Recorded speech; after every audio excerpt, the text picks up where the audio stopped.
Hi friends, welcome to మన Bommarillu. Upcoming రివ్యూలోకి వెళ్ళిపోదాం.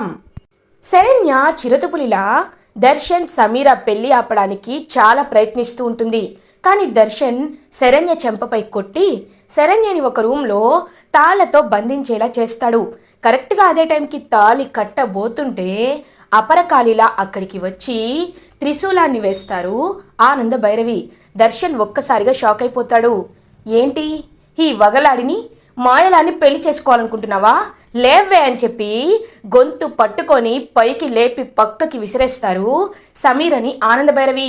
అమ్మా, నువ్వెన్నైనా చెప్పు, నాకు సమీర అంటేనే ఇష్టం అని అంటాడు దర్శన్. ఇష్టం? అది ఇష్టం కాదు, మాయ. వలలో చిక్కుకున్నావురా నువ్వు. నీలాంటి చీకట్లో అజ్ఞానంతో కళ్ళు మూసుకుపోయిన వాడికి, అహంకారంతో ఉన్నవాడికి కళ్ళు తెరిపించే సాక్ష్యాలు నా దగ్గర ఉన్నాయి. అసలు శరణ్యని ఎంత నీచమైన కేసులో ఈ మాయలాడి ఇరికించిందో నీకు తెలుసా అని చెప్పి అంటారు. అమ్మా, ఏంటి మళ్ళీ ఇదొక కొత్త నాటకమా అని అడుగుతాడు దర్శన్. నాటకాలు ఆడాల్సింది పారిపోవాల్సిన అవసరం నాకు లేదురా, కావాలంటే సాక్ష్యాలు చూపిస్తా అని ఆనంద భైరవి చిటికె వేయగానే ఇన్స్పెక్టర్ అక్కడికి వస్తారు. చూడు బాబు, ఆ రోజు రిసార్ట్లో రైడ్ జరిగిందని మేము రైడ్ చేశాం. ఆ రైడ్కి ఇన్ఫర్మేషన్ ఇచ్చిందే ఇదిగో ఈ అమ్మాయి, కావాలంటే ఫోన్ చేసుకో అని చెప్పి ఫోన్ చూడగానే ఇంకా సమీర ఫోన్ రింగ్ అవుతూ ఉంటుంది. అక్కడ రూమ్ నెంబర్తో సహా తనే ప్రాస్టిట్యూషన్ జరుగుతుంది అని చెప్పింది అని చెప్పి ఇన్స్పెక్టర్ చెప్తారు. ఒక్కసారిగా దర్శన్ అండ్ సమీర ఇద్దరు షాక్ అయిపోతారు. అనన్య ఇంకలా చూస్తూ షాక్లో ఉండిపోతుంది. ఇది మాత్రమే కాదు, ఇంకొక సాక్ష్యం కూడా తీసుకువచ్చా. సుశీల అని పిలుస్తారు. ఆ రోజు ఎవరైతే శరణ్యని ఇరికించారో ఒక సుశీల అనే ఆవిడ, ఇంకా ఆవిడని కూడా తీసుకువచ్చేసరికి సమీర మైండ్ బ్లాక్ అయిపోతుంది. అవును బాబు, ఆ రోజు ఇదిగో ఈ అమ్మగారే నాకు డబ్బులు ఇచ్చి ఆ అమ్మాయిని రూమ్కి తీసుకువెళ్ళమని చెప్పారు. దాని లోపల ఆల్రెడీ ఒక మనిషిని నేను పెట్టాను అని చెప్పి నిజమంతా ఒప్పుకుంటుంది. దర్శన్ అది కాదు అననేలోపు, ఛీ, నీలాంటి దాన్ని ప్రేమించినందుకు నాకు నిజంగా చాలా చాలా సిగ్గుగా అనిపిస్తుంది. నీలాంటి దాన్ని పెళ్లి చేసుకోకపోవడమే మంచిదైంది. ఒక ఆడపిల్ల క్యారెక్టర్ని ఇంతలా దిగజారుస్తావా? చా అని చెప్పి దండ విసిరేసి బాసికలు తీసేసి అక్కడి నుండి వెళ్ళిపోతూ ఉంటాడు దర్శన్. సమీర వైపు చూస్తూ, చూడు, ఇంకొకసారి నా కొడుకు జోలికి వచ్చావంటే ప్రాణం తీస్తా. ఇదే లాస్ట్ అండ్ ఫైనల్. జైలు నుండి విడిపించినందుకు ఇంత గిఫ్ట్ ఇచ్చావు కదా, ఊరు వదిలి పారిపోకపోతే పంపించేస్తాం అని చెప్పి వార్నింగ్ ఇస్తారు. ఇంకా సమీర అక్కడి నుండి వెళ్ళిపోతుంది. అప్పుడే ఇంకా రోహిత్ కూడా అక్కడికి వచ్చేసరికి అనన్య అక్కడే ఉంటుంది. ఏయ్, నువ్వేంటి ఇక్కడ అని చెప్పి ఇంక అనన్యని గట్టిగా పట్టుకొని, నిన్నిక్కడ కాదు ఇంటికి పద అని చెప్పి ఇంటికి లాక్కు వెళ్తూ ఉంటాడు. ఇటువైపు ఆనంద భైరవి పాపం రూమ్కి వచ్చి శరణ్యని విడిపిస్తారు. దర్శన్, శరణ్య, ఆనంద భైరవి, రోహిత్, అనన్య అందరూ ఇంటికి రీచ్ అవుతారు. రోహిత్ మళ్ళీ అనన్య చెంపపై కొట్టేసరికి లీలావతి, నాన్న రోహిత్, ఏం నాన్న ఇది? ఎందుకు ఎందుకు నువ్వు నీ భార్యను కొడుతున్నావు నాన్న అని అడుగుతారు లీలావతి. అక్క, తను ఏం చేసిందో మీకు తెలీదక్క, తెలిస్తే మీరు కూడా ఈ పని చేస్తారు. అక్క, మన శరణ్యకి అన్యాయం చెయ్యాలనుకుంది ఈ రాక్షసి. తను ఏం చేసిందో తెలుసా? ఆ సమీరకి వంత పాడుతూ సమీర దర్శన పెళ్లి చెయ్యాలనుకుంది ఈ అనన్య అని అంటారు. ఒక్కసారిగా లీలావతి, కోటేశ్వరరావు షాక్ అయిపోతారు. ఏంటి, దర్శన్ సమీర పెళ్లి చేయాలనుకుందా అని అంటారు. వెంటనే అనన్య, అత్తయ్య గారు, అది కాదత్తయ్య గారు, అంటే ఎలాగో మరిది గారు పాపం శరణ్యని ఒప్పుకోవటం లేదు భార్యగా. శరణ్య నా కళ్ళ ముందే ఎన్నో కష్టాలు పడుతుంది. తన కష్టాల నుండి విముక్తి చేయాలని, తనని బాధ నుండి తప్పించాలని దర్శన్ ఎలాగో ప్రేమించిన అమ్మాయిని పెళ్లి చేసుకుంటే సంతోషంగా ఉంటాడని ఇలా చెయ్యాలనుకున్నాను అని చెప్పేలోపు లీలావతి పాపం ఎప్పుడు కొట్టని ఆవిడ ఇంకా ఫర్ ద ఫస్ట్ టైం అనన్యని కొడుతుంది. ఒక్కసారిగా షాక్ అయిపోతుంది అనన్య. ఛీ, నువ్వు నా కోడలుగా వచ్చినందుకే చాలా అసహ్యంగా ఉంది. ఏంటి, శరణ్యని దర్శన్ ఒప్పుకోవటం లేదని దర్శన్ జీవితాన్ని నాశనం చేయాలనుకున్నావా? మొత్తం ఆనంద నాకు చెప్పింది కాబట్టి, ఆ సమీర చాలా పెద్ద డబ్బు మనిషి కాబట్టి సరిపోయింది. ఒకవేళ అలా జరుగుంటే శరణ్య జీవితం ఏమయ్యేది? దర్శన్ పెళ్లి చేసుకుని వచ్చుంటే శరణ్య జీవితం ఎంత చిత్రవద అయ్యేది. అది ఆలోచించలేదా? నీ చెల్లెలంటే ప్రేమ ఉన్నట్టు ఎందుకు ఇలా మరి నాటకాలు వేశావు అనన్య అని అడుగుతారు లీలావతి. అత్తయ్య గారు, నా మాట వినండి, మీ కాళ్ళు పట్టుకుంటాను.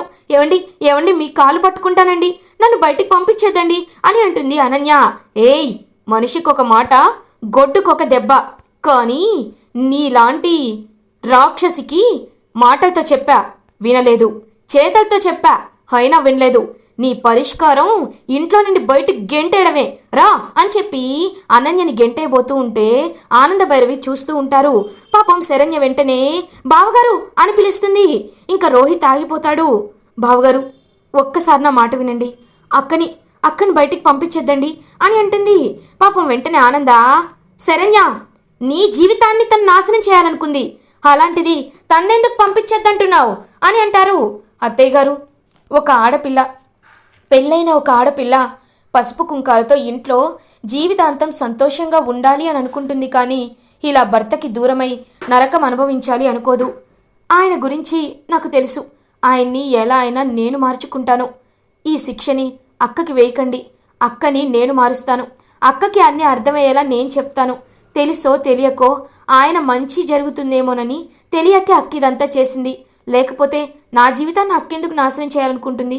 ఒక్క ఛాన్స్ ఇవ్వండి అని అడుగుతుంది పాపం శరణ్య. ఇంకలా చూస్తూ ఉంటుందన్నమాట అనన్య. ఆనందభైరవి అనన్య దగ్గరికి వెళ్ళి, చూసావా, విన్నావా ఏం మాట్లాడుతుందో? నువ్వు తన బ్రతుకు తీసేయాలనుకున్నా, తన జీవితాంతం కుమిలిపోవాలనుకున్నా, తను మాత్రం నీ మంచి గురించి ఆలోచిస్తుంది. అది శరణ్య అంటే. శరణ్యకి నీకు నక్కకి నాగలోకానికి ఉన్నంత తేడా ఉంది. ఇదే ఆఖరిసారి చెప్తున్నాను, ఇంకొకసారి ఇలాంటి ప్రయత్నాలు చేశావో అని గట్టిగా చెప్తారు ఆనందభైరవి. చేయను అత్తయ్య గారు అని చెప్పి ఏడుస్తూ ఉంటుంది. ఇంకందరూ ఛే అని చెప్పి అక్కడి నుండి వెళ్ళిపోతారు. కాంచన అనన్య దగ్గరికి వచ్చి, అమ్మీ జస్ట్ మిస్సు, లేకపోతే నీ జీవితం నాశనం అయిపోయేది, ఏదైనా శరణ్యకి నీపై ప్రేమే అని అంటుంది. అమ్మా, అది నాకు పెట్టిన భిక్ష కాదు. అదేంటి నాకు భిక్ష పెట్టడం ఏంటి? నేను ఎంతైనా నా గురించి ఆలోచిస్తాను, ఈ సింహాసనం గురించి ఆలోచిస్తాను. కాబట్టి దర్శన్ సమీర పెళ్ళి పక్కా ప్లాన్తో చేయాలనుకున్నాను, అవలేదు. ఇప్పుడు నేను ఆ లహరిని వదులుతాననుకుంటున్నావా? ఈ పెళ్ళి కాకపోతే ఇంకొక పెళ్ళి జరిగేలా చేస్తా, వీళ్ళందరికీ హార్ట్ అటాక్ తెప్పిస్తా అని చెప్పి అక్కడి నుండి వెళ్ళిపోతుంది అనన్య. ఇది ఇలా ఉండగా శరణ్య దర్శన్ దగ్గరికి వస్తుంది. దర్శన్ తన రూమ్లో కోపంతో రగిలిపోతూ ఉంటాడు. అప్పుడే ఇంకా శరణ్య దర్శన్ దగ్గరికి వచ్చి, ఏవండి మీరు బాధపడకండి అని చెప్తూ ఉంటుంది. శరణ్య, ఆపో, ఏంటి నువ్వు నాకొచ్చి ప్రవచనాలు ఇవ్వాలనుకుంటున్నావా? చూడు, నన్ను సమీర మోసం చేసుండొచ్చు, తను వెళ్ళిపోయి ఉండొచ్చు, కానీ నేను ప్రేమించింది నిజమైన ప్రేమ, నాది నిజమైన ప్రేమ. కాబట్టి నిన్ను ఒప్పుకోవడానికి నేను ఇష్టపడను. సమీరపై ప్రేమ ఎలా ఉంటుందో నీపై కూడా ద్వేషం అలానే ఉంటుంది అని చెప్పి అక్కడి నుండి వెళ్ళిపోతాడు దర్శన్. పాపం శరణ్య చాలా బాధపడుతూ ఉంటుంది. ఇంకా ఆనందభైరవి, అమ్మా శరణ్య, వాడు మొండివాడమ్మా, వాడికి నిజం తెలుసుకోవడానికి కాస్త సమయం కావాలి. దాని తర్వాత వాడు ఖచ్చితంగా పెద్ద మార్పే వాళ్ళు వస్తుంది. జీవితాంతం నిన్ను గుండెల్లో పెట్టుకొని చూసుకుంటాడు, బాధపడద్దమ్మా అని చెప్పి పాపం బాధపడద్దని చెప్పి అక్కడి నుండి ఓదారుస్తూ వెళ్ళిపోతారు ఆనందభైరవి. ఇది ఇలా ఉండగా మార్నింగ్ అవుతుంది.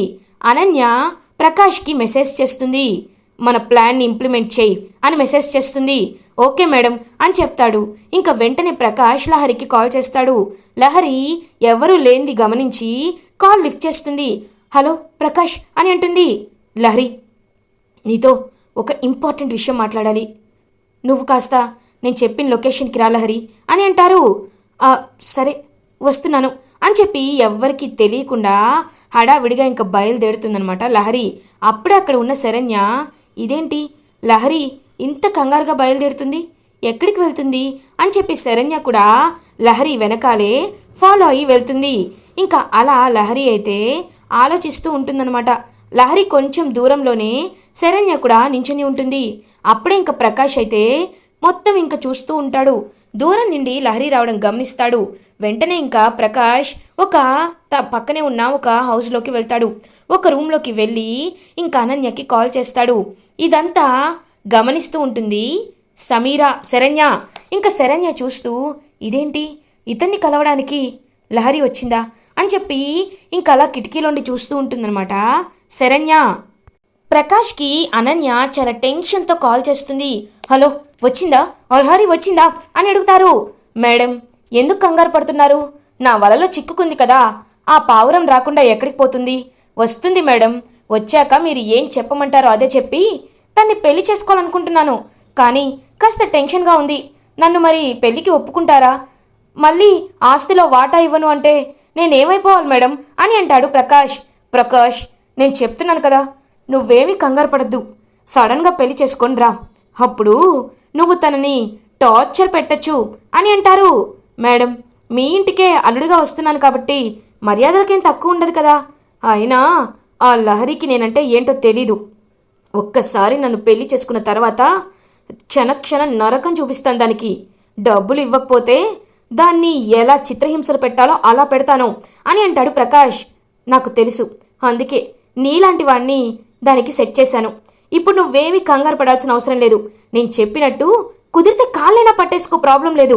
తర్వాత నుండి నువ్వు దానికి బాగా కొడతావు కదా, కాబట్టి నేను చెప్పినట్టు చేసి ఏదోటి బ్రతిమలాడి దాన్ని పెళ్లి చేసుకో అని అంటారు. వావ్ మేడం, అనన్య గారంటే ఏంటో అనుకున్నాను, కానీ నిలువెత్తు దుర్మార్గమైన ఐడియాలన్నీ వచ్చే బ్రెయిన్ అని ఇప్పుడే అర్థమైంది. ఓకే మేడం అని చెప్పి కాల్ కట్ చేస్తాడు. లహరి, హలో ప్రకాష్, నువ్వు చెప్పిన లొకేషన్కే వచ్చాను ప్రకాష్ అని ఫోన్ చేస్తుంది ప్రకాష్కి. లహరి, నీకు పక్కనే ఒక అవుట్ హౌస్ కనబడుతుంది కదా, అక్కడికి రా అని పిలుస్తారు. లహరి ప్రకాష్ దగ్గరికి వెళ్తుంది. లహరి, నేను ఆ లెటర్ అంతా చదివాను. నాకెందుకో ఎంత ఆలోచించినా ఈ విషయం అర్థం కావట్లేదు. కానీ ఒకటి మాత్రం నిజం, ఇప్పుడు మనం తప్పించుకోవాలంటే మన దగ్గర ఉన్న మార్గం ఒకటే. ఆ కేసు నీ మీదకి రాకుండా ఉండాలంటే నువ్వు ఒక్క పని చేయొచ్చు అని అంటారు. ఏంటది ప్రకాష్ అని అడుగుతుంది.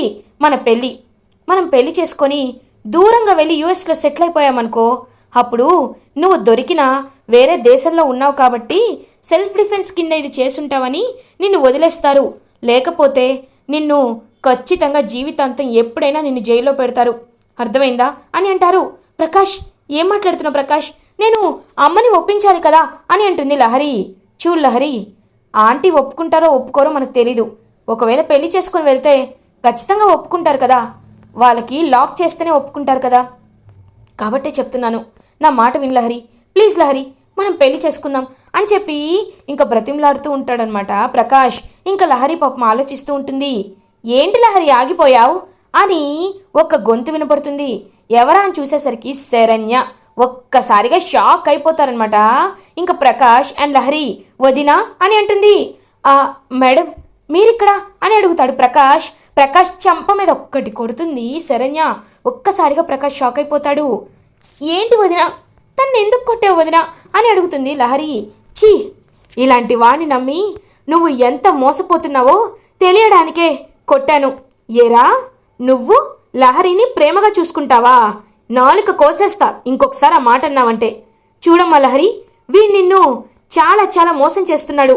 వీడు నిన్ను ప్రేమ అనే పేరుతో మాయం చేసి కావాలని నిన్ను పెళ్లి చేసుకోవాలని, నిన్ను ఆస్తికి వారసురాలని వీడవ్వాలనే ఇదంతా చేస్తున్నాడమ్మా అని అంటారు శరణ్య.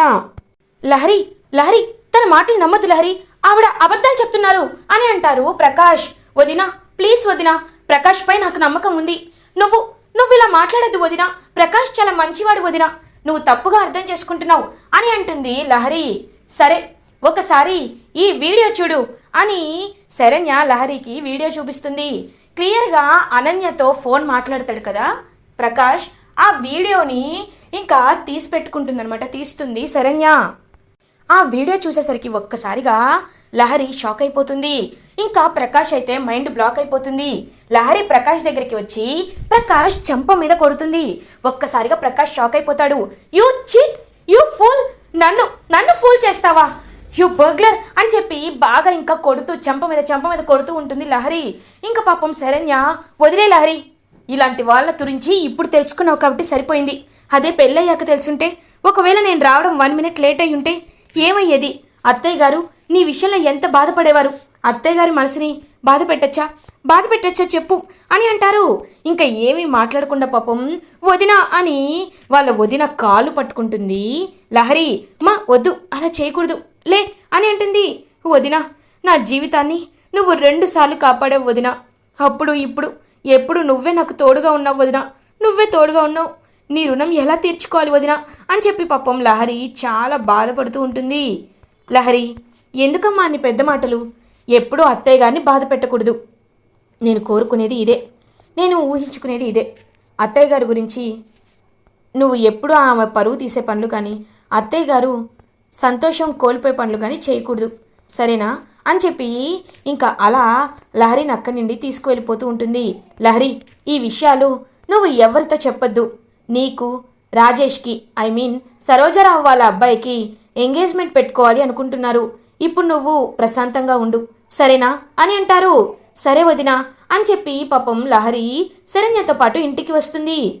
ఇది ఇలా ఉండగా ఇటువైపు అనన్య మాత్రం ఇంకా అలా గిరగిరా తిరుగుతూ ఏం చేయాలి, ఖచ్చితంగా లహరి ప్రకాష్ల పెళ్ళి అయిపోయి ఉంటుంది.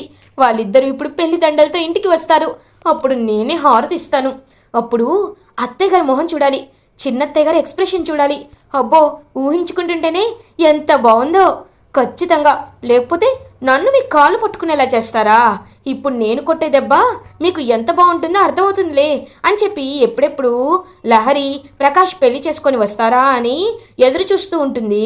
అలా ఇంకా అనన్య కరెక్ట్గా అప్పుడే లహరి లోపలికి నడుచుకుంటూ వస్తుంది.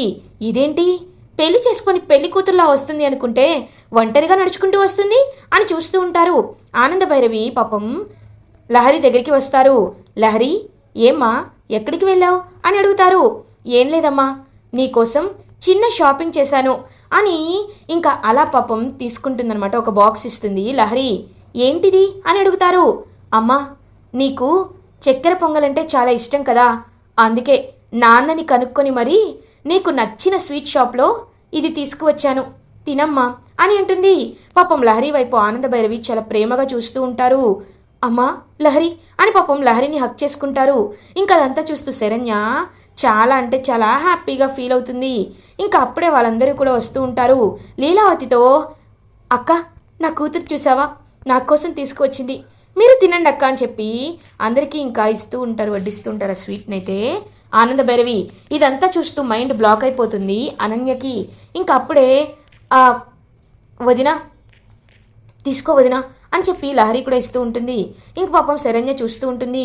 అమ్మా, చెప్పడం మర్చిపోయాను, సరోజారావు గారు ఇంతకు ముందే కాల్ చేశారు. వాళ్ళకి 2 రోజుల్లో మంచి ముహూర్తం ఉంది అని చెప్పారు. కాబట్టి నీకు ఇష్టమేనా అని అడుగుతారు. 2 రోజుల పర్లేదు. ఏం పర్లేదు అత్తయ్య.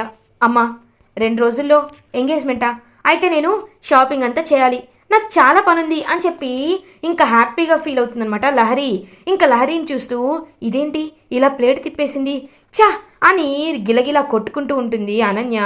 అనన్య వైపు ఇంకా పొగరుగా చూస్తూ ఉంటారు శరణ్య అండ్ ఆనంద భైరవి. అలా ఇంకా లహరి అండ్ సరోజారావు వాళ్ళ కొడుకుకి ఎంగేజ్మెంట్ పనుల్లో హడావిడి చేస్తూ ఉంటారు ఆనంద భైరవి ఫ్యామిలీ. ఇలా ఎపిసోడ్ ఎండ్ అవుతుంది. ఫర్దర్ ఎపిసోడ్ రివ్యూస్ ముందుగా మీకు కావాలి అనుకుంటే మా ఛానల్ని సబ్స్క్రైబ్ చేసుకోండి. Thanks for watching.